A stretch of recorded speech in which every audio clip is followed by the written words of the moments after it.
Shalom Bapak Ibu Saudaraku. Kita buka Alkitab kita di dalam Injil Lukas pasal yang ke-24. Injil Lukas pasal yang 24 ayat sebenarnya dari ayat 13 sampai dengan 35.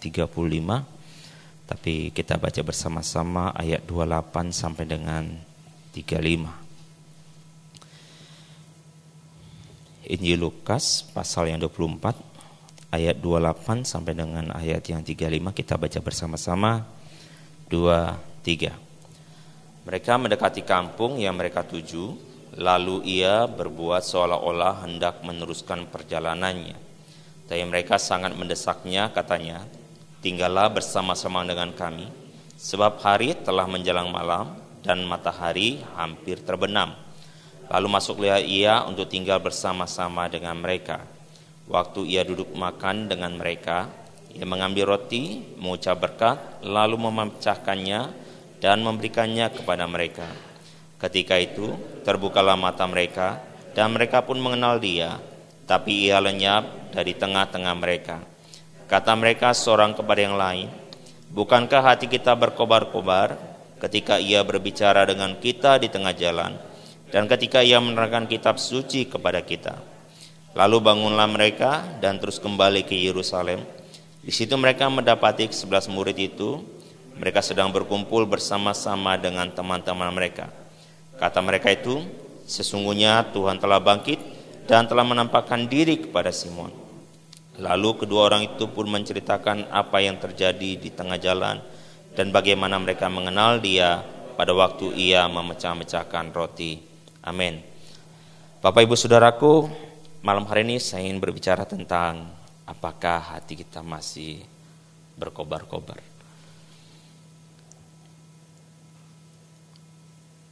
Kalau kita baca dari ayat 13,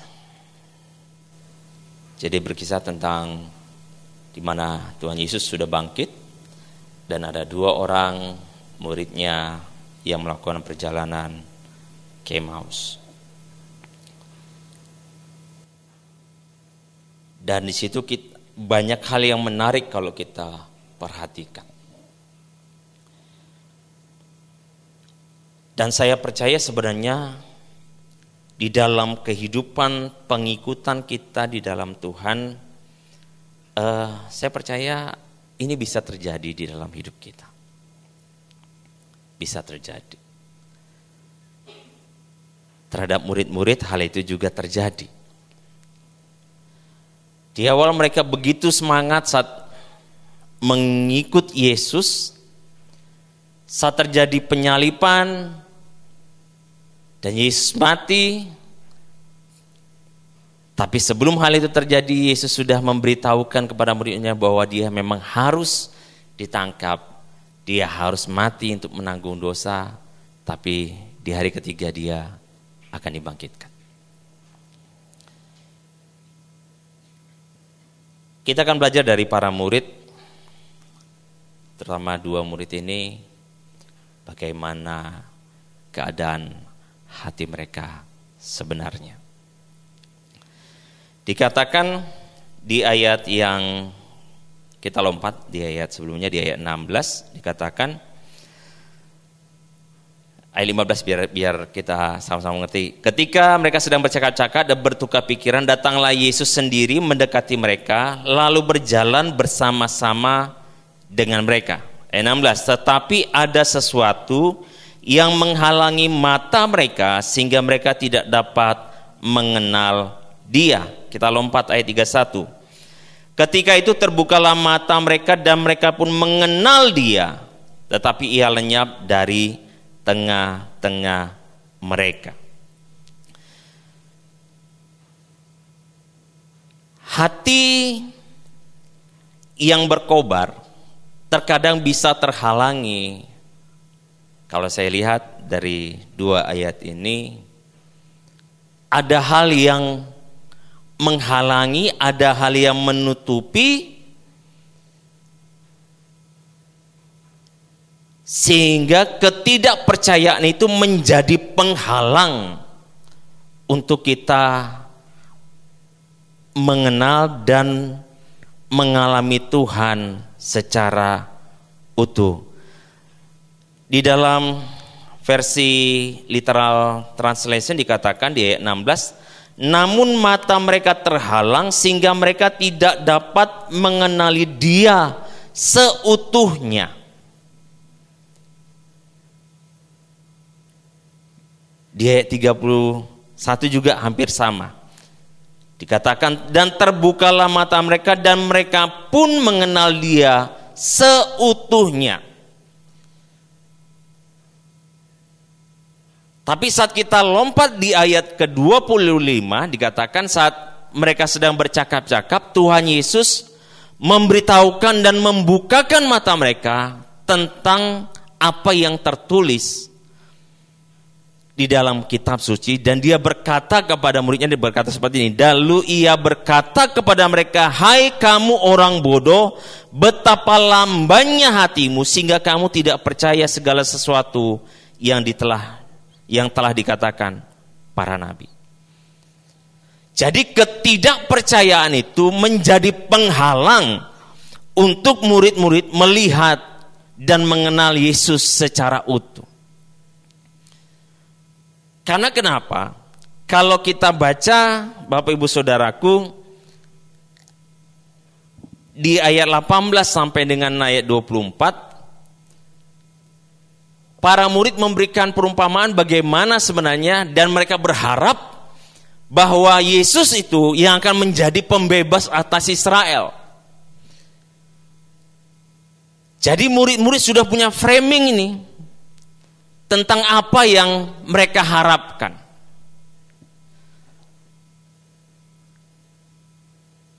Seringkali frame yang kita bangun di dalam kehidupan kita untuk kita mengenal Tuhan, kita sudah mengkotak-kotakkan sehingga kita tidak bisa mengenal Dia secara utuh, secara menyeluruh di dalam hidup kita. Karena kita sudah membangun frame kita menurut kita sendiri. Bapak Ibu Saudaraku nanti bisa baca ayat 18 dengan 24. Para murid membangun frame-nya sesuai dengan firman yang mereka tahu, tapi mereka bangun berdasarkan asumsi yang mereka bangun di dalam hati mereka. Sehingga di ayat 25 Tuhan Yesus memberikan teguran. Sehingga begitu lamban dan bodohnya. Menurut saya itu perkataan yang keras.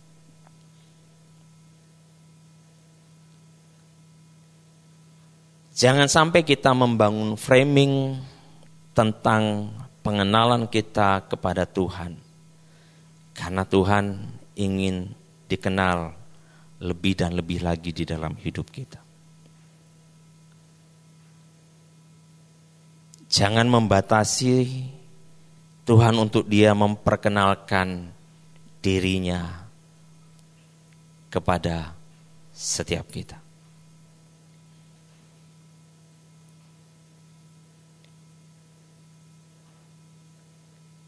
Hal yang pertama ini ternyata ketidakpercayaan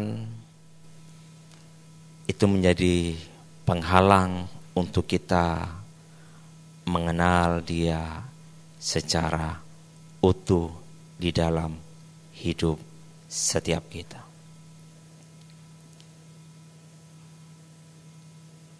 Hati murid juga mengalami hal yang sama.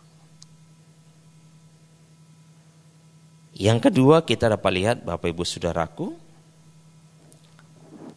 ayat 15 dikatakan seperti ini. Ketika mereka sedang bercakap-cakap dan bertukar pikiran, datanglah Yesus sendiri mendekati mereka, lalu berjalan bersama-sama dengan mereka. Ayat 28. Mereka mendekati kampung yang mereka tuju. Dikatakan, lalu ia, Yesus, berbuat seolah-olah hendak meneruskan perjalanannya. Yang kedua yang dapat kita lihat bahwa di balik setiap situasi, mungkin keadaan hati kita seperti apapun, satu hal saya dapat bahwa Tuhan itu tidak pernah meninggalkan kita loh.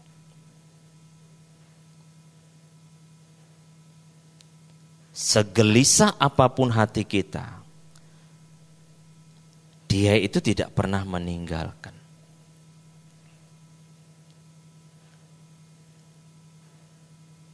Sedingin apapun hati kita dengan situasi yang terjadi mungkin di sekitar kita, Tuhan Yesus tidak pernah meninggalkan saudara dan saya. Dia ada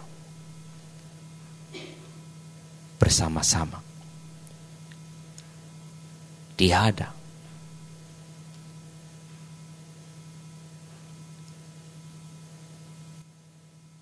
Dan Dia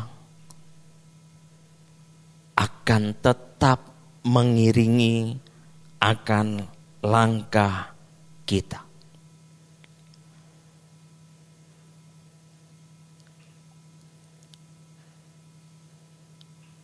Firman Tuhan katakan di dalam Ibrani 13 ayat 5b, firman Tuhan berkata, aku sekali-kali tidak akan membiarkan engkau dan aku sekali-kali tidak akan meninggalkan engkau. Tuhan kita tidak pernah meninggalkan kita seorang diri. Tuhan kita tidak pernah meninggalkan kita menjadi yatim piatu. Tapi Dia ada bersama-sama dengan kita. Sehingga segala sesuatu yang kita kerjakan, Dia tahu. Dia tahu karena Dia ada di sana.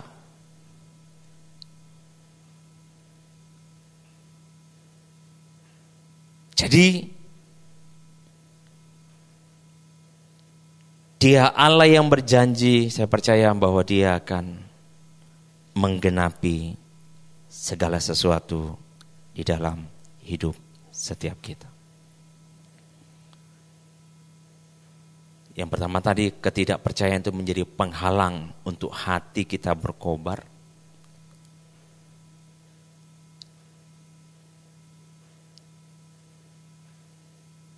Yang kedua, kita dapat melihat bahwa di balik kebimbangan hati itu, Yesus selalu ada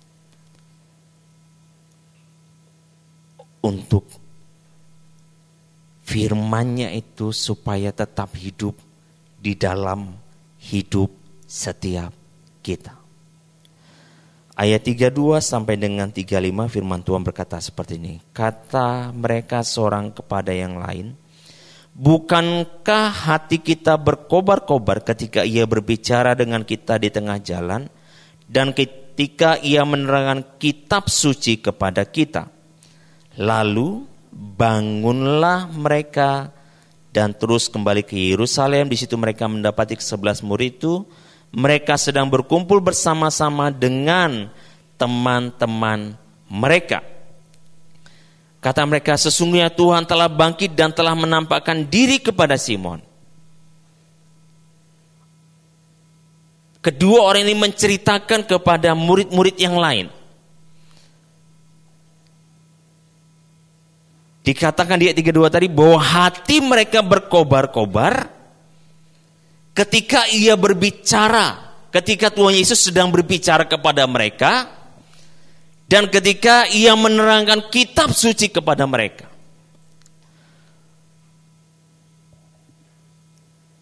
Ternyata firman yang hidup itu, saat dia menjadi hidup di dalam hidup kita, itu sungguh akan membuat hati kita begitu berkobar bagi Tuhan. Sehingga firman yang logos itu menjadi firman yang hidup di dalam hidup kita.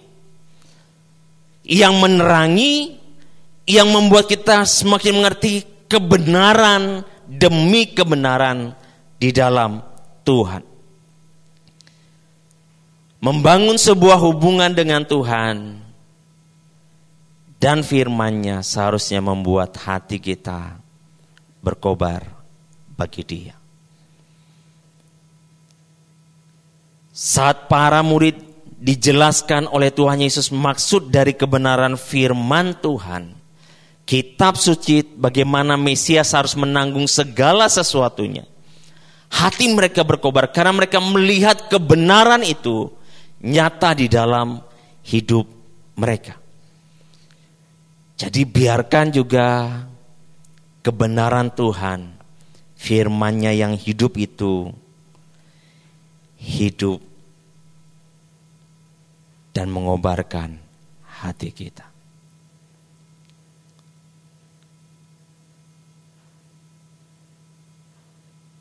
Sehingga tidak ada lagi alasan bagi setiap kita untuk kita tidak percaya akan kebenarannya. Dan yang terakhir yang dapat saya lihat Bapak Ibu Saudaraku, dari ayat 33 sampai 35, saat hati mereka sudah begitu berkobar, bagaimana Tuhan Yesus sudah mengobarkan lagi semangat mereka yang patah, pengharapan mereka yang patah, melihat situasi yang terjadi, akan ketidakpercayaan mereka. Tapi saat itu Tuhan pulihkan hati itu, Tuhan pulihkan kembali untuk berkobar-kobar bagi Dia. Hal yang terakhir yang dapat kita lihat, bagaimana mereka juga mengimpartasikan hal yang sama kepada para murid yang lain. Jadi hati yang sudah dipenuhi oleh kuasa kasih Tuhan yang mengobarkan hati kita, seharusnya tidak hanya berhenti di kita. Amin. Tidak hanya berhenti di kita, harus juga terimpartasikan ke orang-orang sekitar kita. Itu yang seharusnya kita bawa di hadapan Tuhan.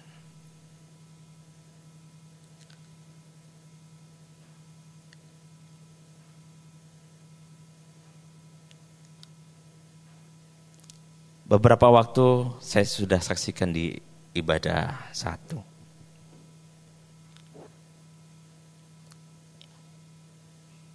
Beberapa waktu memang Tuhan sedang mengingatkan kembali gerejanya untuk kembali membangun mezbah penyembahan di hadapan Tuhan.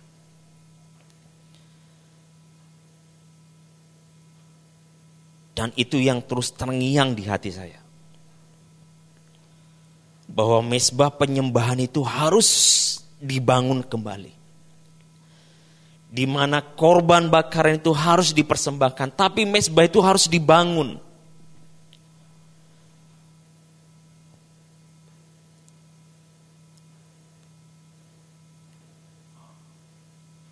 Dan saya percaya saat mezbah penyembahan itu dibangun, maka di situ hadirat Tuhan akan menyambar korban bakaran kita.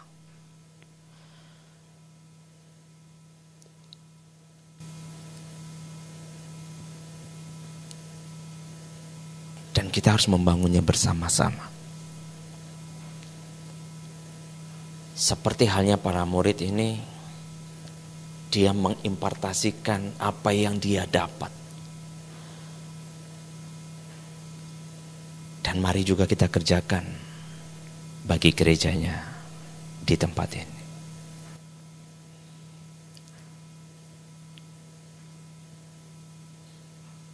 Karena saya percaya di dalam penyembahan banyak hal bisa terjadi. Bukan hanya sekedar manifestasi,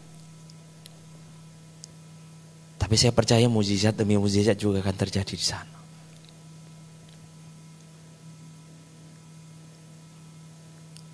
Karena di mana ada hadiratnya,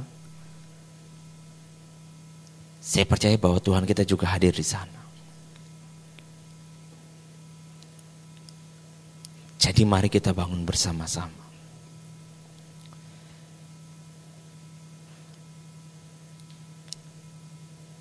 Itu tugas setiap kita, Bapak Ibu Saudaraku.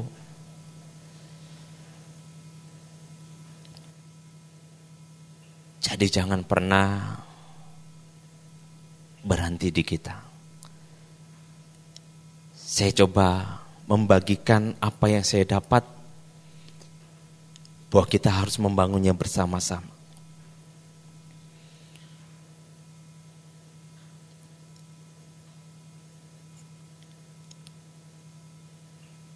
Karena saya percaya di dalam hadirat Tuhan kita akan menikmati kepuasan.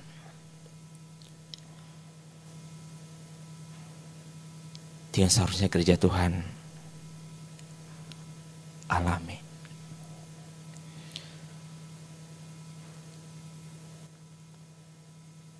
Empat hal ini biarkan menjadi bagian di dalam hidup setiap kita. Apapun yang menjadi penghalang,